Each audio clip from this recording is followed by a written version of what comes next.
Alrighty, so I'm going to talk about why Ant-Man Astonishing Origins should be a part of the curriculum for this class. Specifically, I'm talking about how the panel-to-panel transitions for this comic would be very crucial and very helpful for learning those different types of transitions. Um, Particularly, I think that this comic does a really good job of using those different types of panel-to-panel transitions to progress the story, and like you can see different things occurred because of those, specifically because of the transitions that is happening with the panels.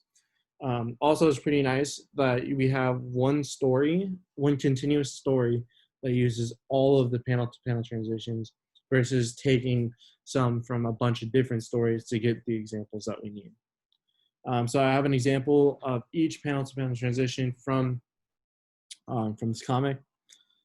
To start, we have movement to movement, and this shows basic movements occurring. For example, this is from the chair, went from a full-size chair to a tiny chair. Yeah, and then the next one is action to action. It's just single subjects progressing through specific movements, and this is a fight sequence, particularly just beating up on this one guy, just throwing punches and kicks. Subject to subject. So a subject stays within a specific scene or an idea and calls for readers' more involvement. So we can see that it's going from different perspectives. So the first two panels are going from Scott Lang when he's shrunken down size, and then the other shows the perspective of the two security guards that are walking through. They're all in the same room, all in this like the same exact same area, but you just can't see Ant-Man because he's all shrunken down. Scene to scene. This takes place across significant time and distance and space. So you can see here that Scott Lang is sitting down with some sort of executive talking about his past and things he's done. And then the next panel, you can see they're actually flashbacks to him actually doing the things that he was talking about. Like the first one, he was a thief, and then he was doing like some spy work on people, and then getting caught by the cops and getting arrested. So you can see like it's going from when he was from the present time to the past, talking about things that have already occurred.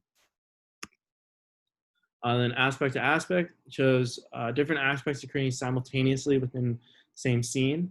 So we can see here that we have the aspect of his buddy who's kind of like acting like a dispatch guy, talking to him about what's going on in the story, or what's going on and how he can help him. And then we have Scott Lang, who's actually out somewhere else fighting, but it's all happening at the exact same moment.